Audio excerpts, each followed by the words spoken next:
Many unknowns still out there for college football as it wrestles with the COVID-19 pandemic. Two major conferences, the Big Ten and Pac-12, have eliminated non-league games. Will the Big 12, SEC, and ACC follow suit? Welcome to SportsBeat KC, the Kansas City Star's daily sports podcast. It's Thursday, July 16th, and I'm Blair Kirchhoff. On today's show, we talk with college beat writers Kellis Robinett, Bedore and Souichi Terada. They bring us the latest at their schools, and we talk about college football in general, as in, is spring a viable option for a football season? After a break, we'll piggyback on a story Kellis wrote about the great professional athletes that attended Kansas State. We come up with lists for KU and Mizzou. So let's get going. Well, I am privileged to have, as today's podcast guests, an all-star crew of college writers for the Kansas City Star and Wichita Eagle, if it applies. We've got Souichi Terada, who covers Missouri, and Bedore covers KU, focusing mostly on basketball, and Kellis Robinett covers the K-State Wildcats for the Star and, of course, the Wichita Eagle. And guys, I wanted to catch up with you. We haven't talked college sports in a few weeks, mainly because there hasn't been a lot of hard news coming out of college. It's not that you'd expect that in July, but I think it's important to to provide some updates on where these schools stand in terms of the COVID-19 pandemic, where the numbers are, and how maybe the news from the Big Ten and the Pac-12, which announced in last week that they were each league was not going to play non-conference games. And then the Ivy and the Patriot League, which are FCS leagues, are just moving their fall sports, not participating in fall sports this year, and how that might affect or impact the Big 12, the SEC, and the ACC. So let's just start with some simple updates. Kellis, what's the latest from Kansas State with COVID-19 numbers? Well, it's better news than it was a few weeks ago when they had to shut down all team activities because they had an outbreak running throughout campus. Right now, they've retested everybody. I believe the actual number is 190 student athletes are on campus and have been tested. And out of those 190, there are only currently 2 active cases. One is a defensive back on the Kansas State football team. Jonathan Alexander came out on Twitter and said that he had it, was feeling good, no symptoms, was expecting to rejoin the team here soon. But other than that, it seems like they've got things, at least for the moment, under control. And they're back working out. They're doing film review. They're in the weight room. They're running. They've begun their summer workout program. And if they are fortunate enough to have a season, they've begun their first steps toward it. Well, that is good news, considering what the initial news was out of Kansas State, having to shut it down. And I don't know. I look at what else is going on in college football, and maybe look at Kansas State as if you take care of it early and use safety and health measures, you can reduce numbers. I mean, I think that's what we want to do generally across the world, right? Reduce numbers, and Kansas State has done that in their football program. So, hey, Souichi, I know Eli Drinkwitz met with the media today. Any update on the COVID numbers at Mizzou? Yeah, Missouri hasn't been as transparent as maybe other schools, but they did release some figures last week. There have been 10 total positive tests since they began testing in early June. So I think people looked at that 10 number and they were like, oh, that's a little much. But you got to realize that it kind of comes in waves. It's been 10 positives in the month and a half it's been since then. So things have been good, kind of like K-State. Mizzou started mandatory workouts and training and all that kind of stuff this Monday. So if there is a college football season, I think they're starting to feel a little better about it. But obviously, we don't know where that'll lead us. But as far as getting in shape and everything, they've been taking care of that. So did Drinkwitz say anything specifically about players or numbers today? Not really. He had a few funny quips. He mentioned, and he's kind of said this before, but you can do everything right and still get COVID. So it sounds like they're taking it seriously. He said the numbers speak for themselves, which they do. They haven't had to shut down voluntary workouts or mandatory workouts now in any sense. So in general, he seems pretty positive.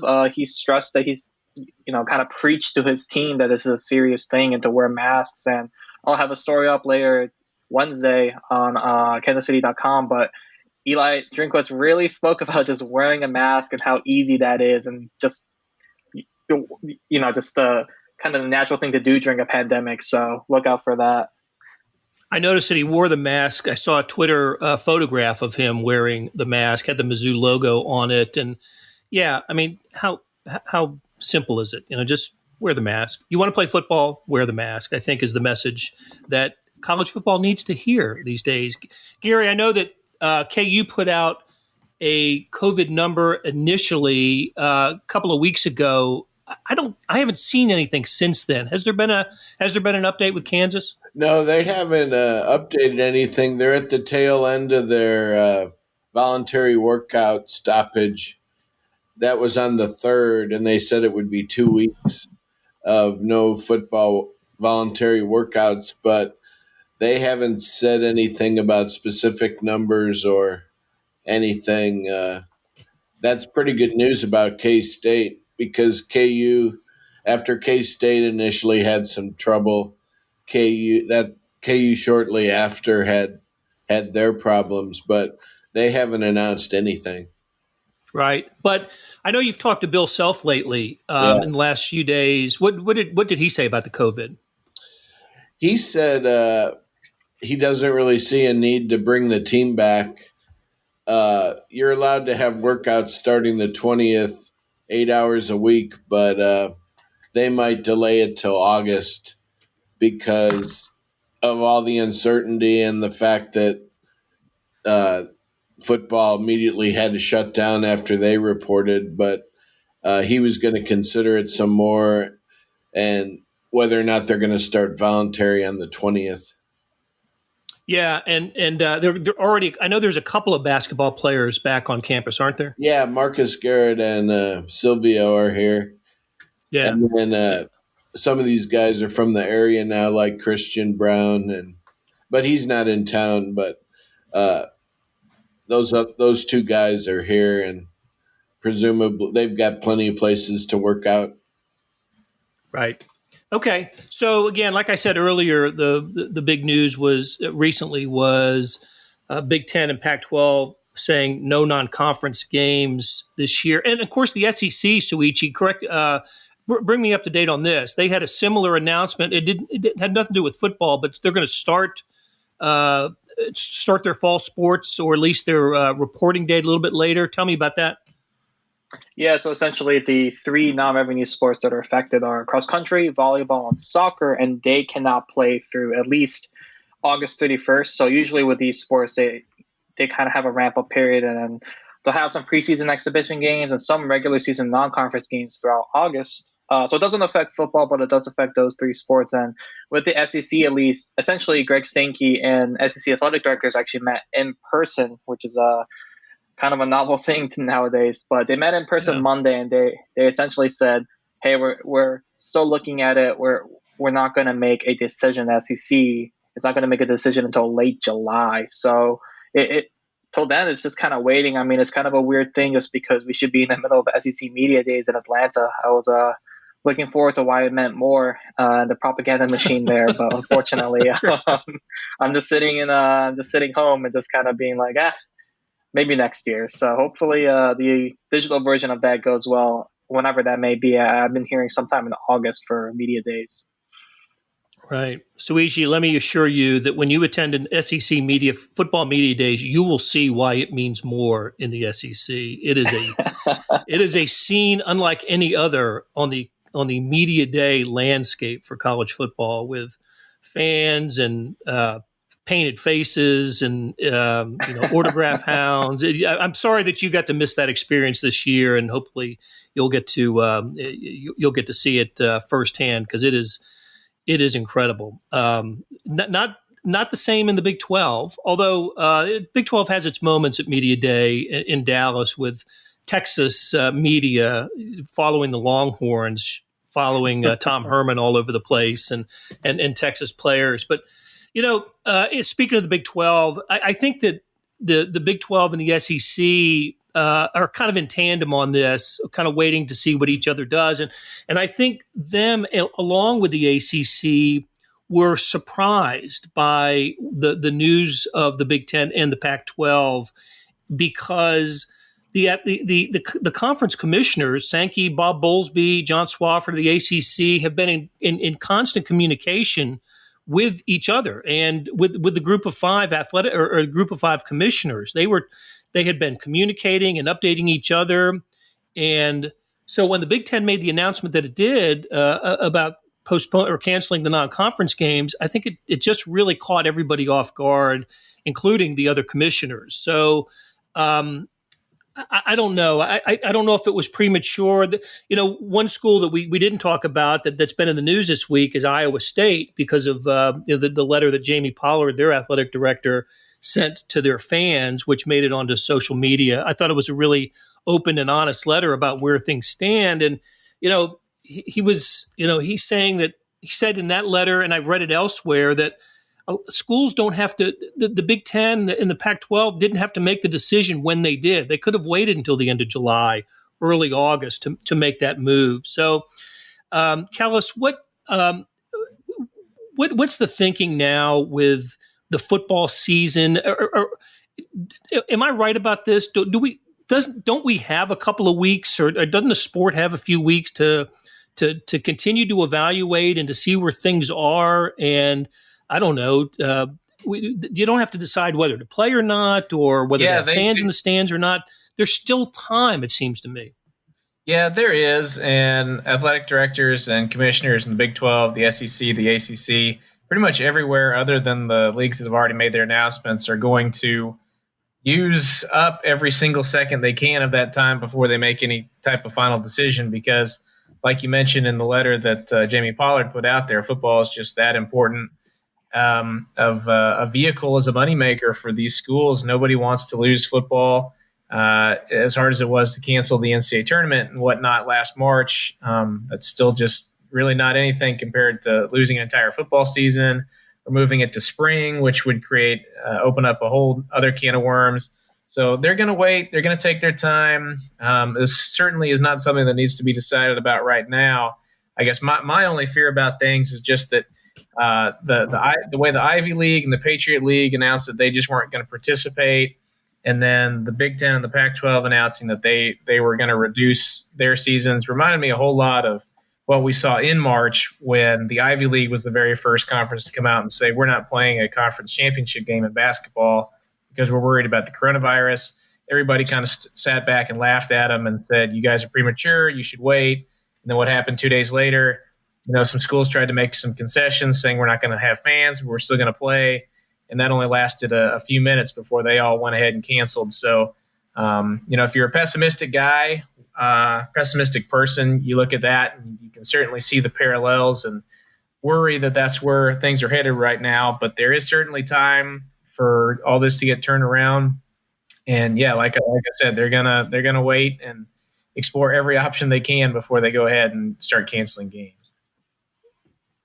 All right, let me ask this for anyone who wants to grab it, and it's an idea that has been out there, sort of on the back burner for a long time, but maybe with the recent decisions by these conferences, it's getting a little more attention, and that is the thought of college football in the spring. And again, I can remember back in March thinking about that as a possibility. But then it just went away. But now with the Big Ten, Pac-12, Ivy, and Patriot doing what they're doing, I see the idea of coming back after the semester. Of course, the big advantage, the big pro for this is it gives it gives time for a vaccine to be developed and hopefully distributed, and basically help be well on the way to finding a cure for COVID-19. But there are some downsides too. Souichi, what have you heard about the idea of playing college football in the spring?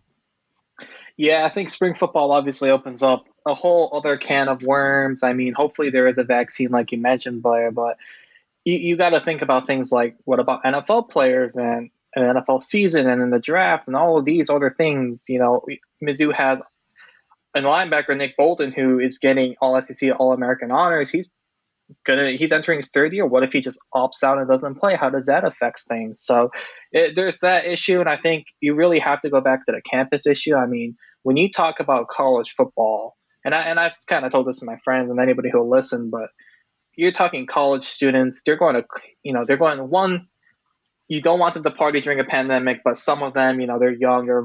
I'm 23 years old. I kind of understand that coming right out of college.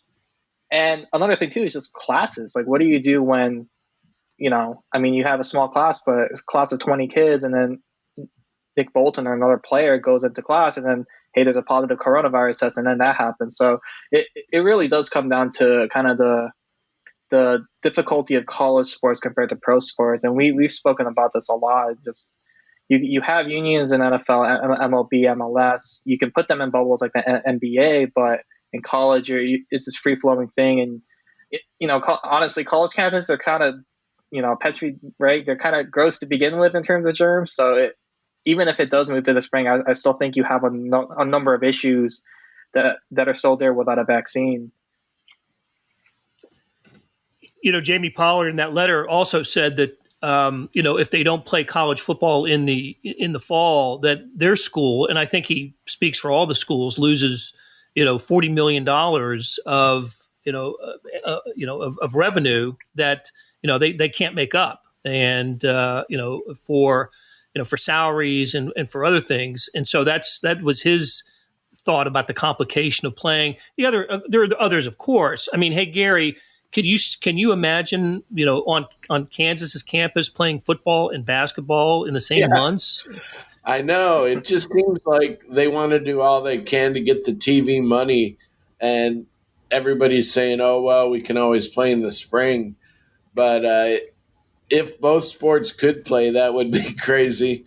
But it just seems like a dream where none of the ADs can fathom life without the football money.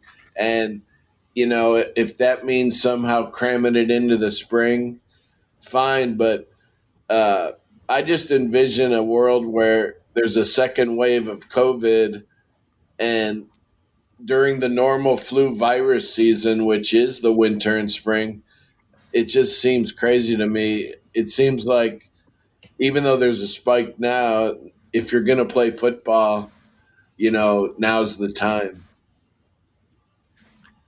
Yeah, look, Souichi, you're from Michigan. Gary and Kellis and I have lived in this area for a long time.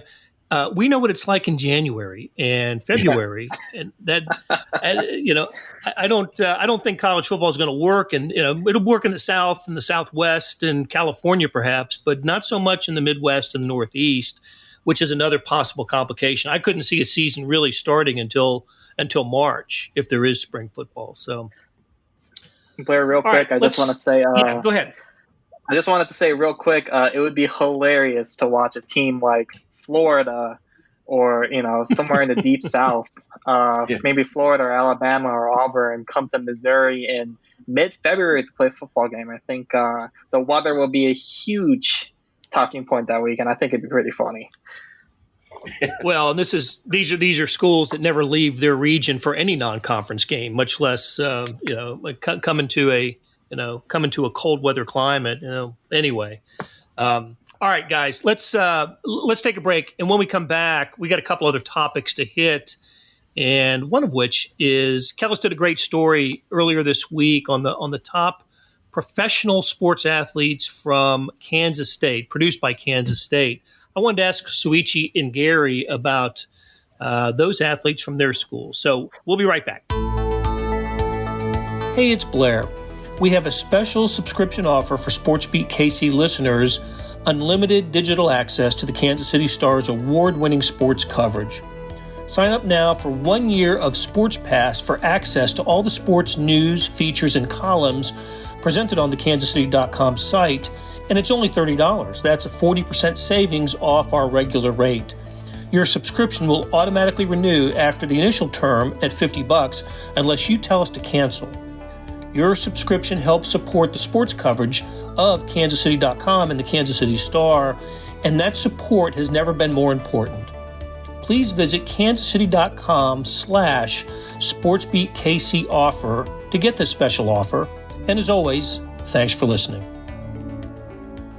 We are back on SportsBeat KC with Kellis Robinett, Gary Bedore, and Souichi Terada. All right, Kellis, what was your inspiration for coming up with this list of top 10? You listed the top 10 pro sports athletes produced by Kansas State, or at least wore a Kansas State uniform. Why'd you come up with this? Well, it was actually an idea from a reader when I started kind of just ranking random things to fill up space this summer with no sports going on. I said, anybody, open invitation, anybody who's got an idea for one of these things, let me know, because, best wins, best worst losses, whatever, run out pretty quick. And somebody said, why don't you rank the best pro athletes? I said, that's a really good idea. So I dug into it a little bit, and it was interesting to me. I was kind of thinking that for sure the best pros would be like Darren Sproles or Jordy Nelson or something like that. But Kansas State has a pretty good history of professional athletes that played football before Bill Snyder got to campus. And then they've got some really good basketball players who've gone on to make it in the NBA and star for a lot of seasons. I was surprised that I thought it might be hard to fill up a list of 10 people, but if I had an honorable mention section, it could have gone pretty deep.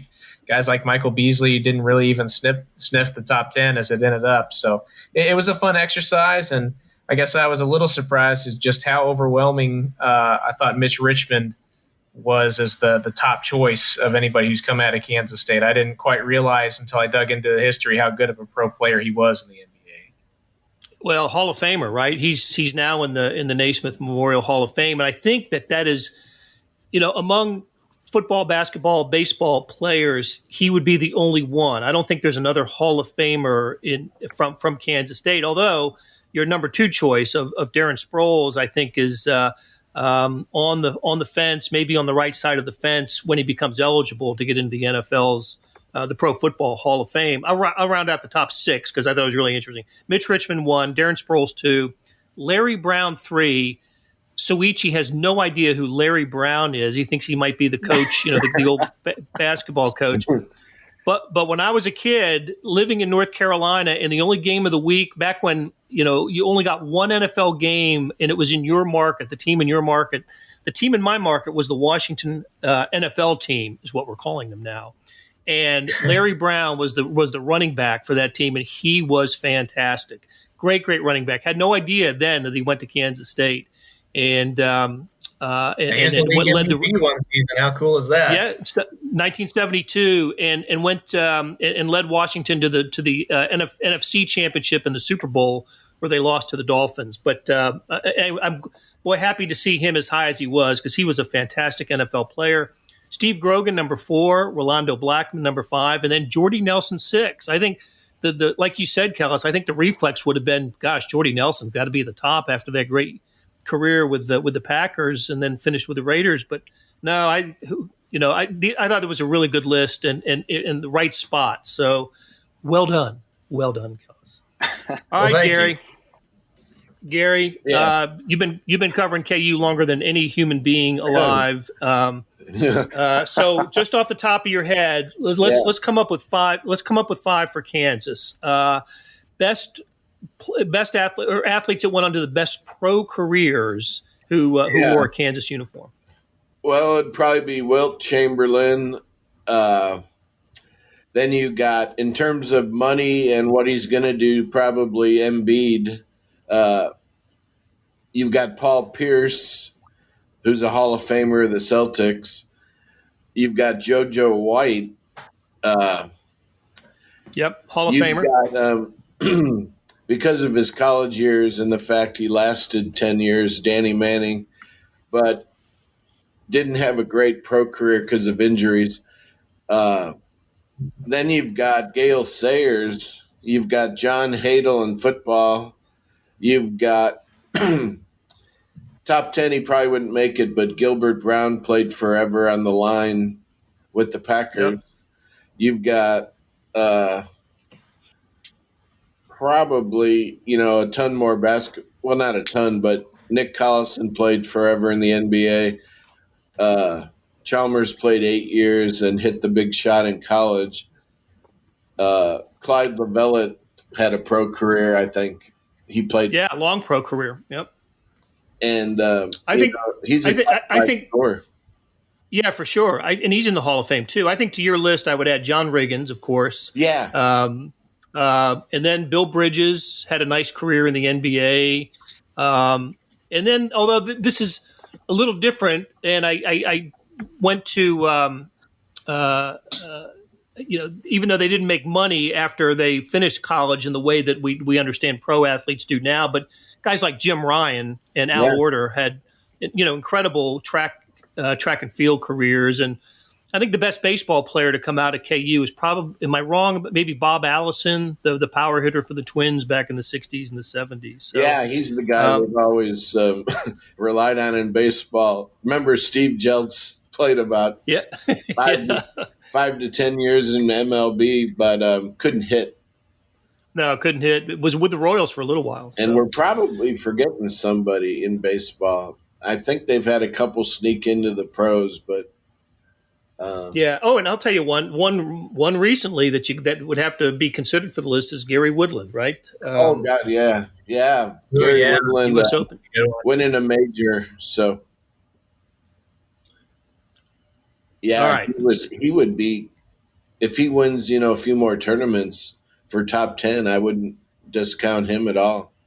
Yep. And who knows how much money Lynette Woodard made after her college career as a Globetrotter, and she went on to fame as a player after KU, and she was a 4-time All-American at KU. So, all right, so Kellis, I'm sorry, you also got Aqib Talib and Chris Harris out there. I didn't hear them mentioned.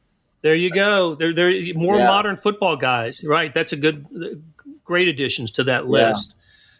Okay, Souichi, we're here to help. We know you've been covering Mizzou for less than a year, and you're not from the Show Me State, but you're a smart guy. And just give me a few, and then I'll fill in the rest with my list. All right. Well, I hear about Chase Daniel a ton. The finesse god, apparently, man. According to Twitter.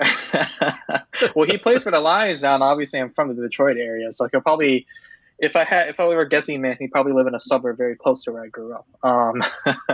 But obviously, he got Max Scherzer. He played for Detroit. Actually, Blair, before we get going, I have a great Max Scherzer story that I have to tell. I remember. Share it.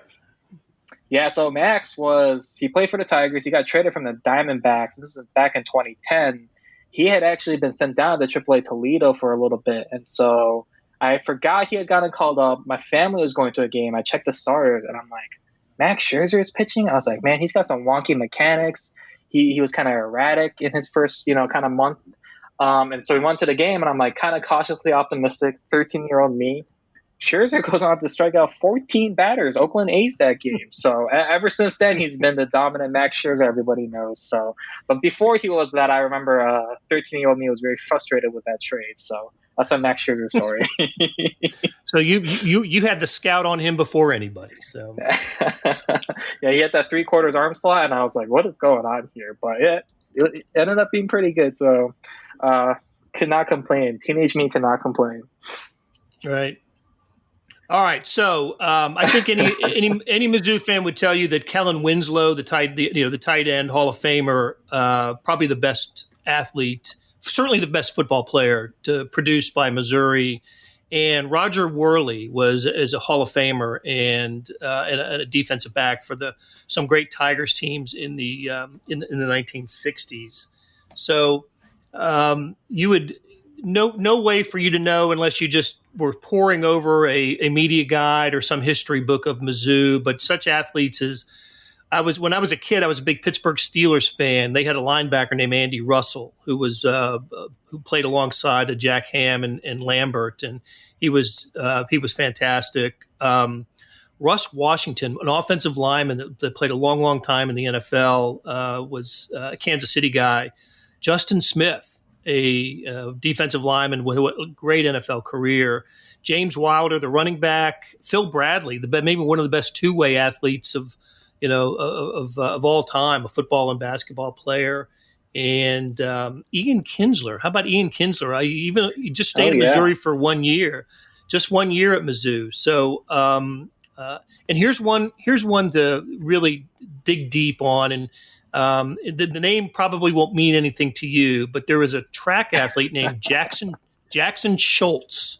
Jackson Schultz. Look him up or watch the movie Chariots of Fire. That sort of revived his reputation. He was a gold medal sprinter in the 1920s who went to Mizzou. So anyway, so tip of the hat to Kellis for coming up with the idea for the list. And I had a great time poring over the names, and Kellis is absolutely right, just spot on about in this time of non-sports, we're looking for stories to do kind of like this. I know in Kansas City we've done, Sam Mellinger did the 50 most influential people. We've done the greatest moments in Kansas City sports history and the most disappointing moments. And right now, Pete Grathoff and I are working on the greatest uniform numbers in Kansas City sports history, and including athletes from Mizzou, KU, K-State, along with Royals, Chiefs, and Sporting KC, and all the others. So, hey, before we get out of here, there was a little piece of news that happened since the last time we talked. Gary, I wanted to ask you about Keon Coleman. Speaking of recruiting, tell us about Keon Coleman and why his choice of Kansas is significant. Yeah, he's a 6'4" wide receiver from Louisiana, but he plays two sports. So he'll get a football scholarship here and also play as a walk-on in basketball. In Louisiana, he scored a ton of points, but he's not ranked in basketball in the top 150 of rivals, at least. Football, he's a 4-star ESPN, 3-star rivals. But, he had, in his mind, aspirations to play football and basketball as long as he can. So I think he's their best recruit or highest rated or something or other since 2000, somebody was saying. So wow. That's the deal on him. They got him out of Louisiana, where they've had some luck in recruiting lately. Right. Okay. Keon Coleman's a name to remember, and we will do that. So, hey, guys, this was fun. I'm glad we got a chance to catch up. We will do it again soon, especially as kind of decision time comes for college football and other fall sports. So, Souichi, Gary, Kellis, great talking to you, and we'll do it again soon. That will do it for today. Thanks to our production staff of Derek Donovan, Randy Mason, Savannah Smith, Beth Welch, Jeff Rosen, and Chris Fickett. Tip of the cap to the college writers, Kellis Robinett, Gary Bedore, and Souichi Terada for talking college football. And links to stories about KU, MU, and K-State can be found in the show notes and in the Kansas City Star at kansascity.com. Hey, earlier in the episode, you heard me talk about the Sports Pass offer. It still stands and still a good one, $30 for a year's worth of sports coverage, and that includes Sports Extra with the e-edition. Here's an even better offer. Buy the entire Kansas City Star product. Sports, news, features, commentary, and analysis, the whole thing.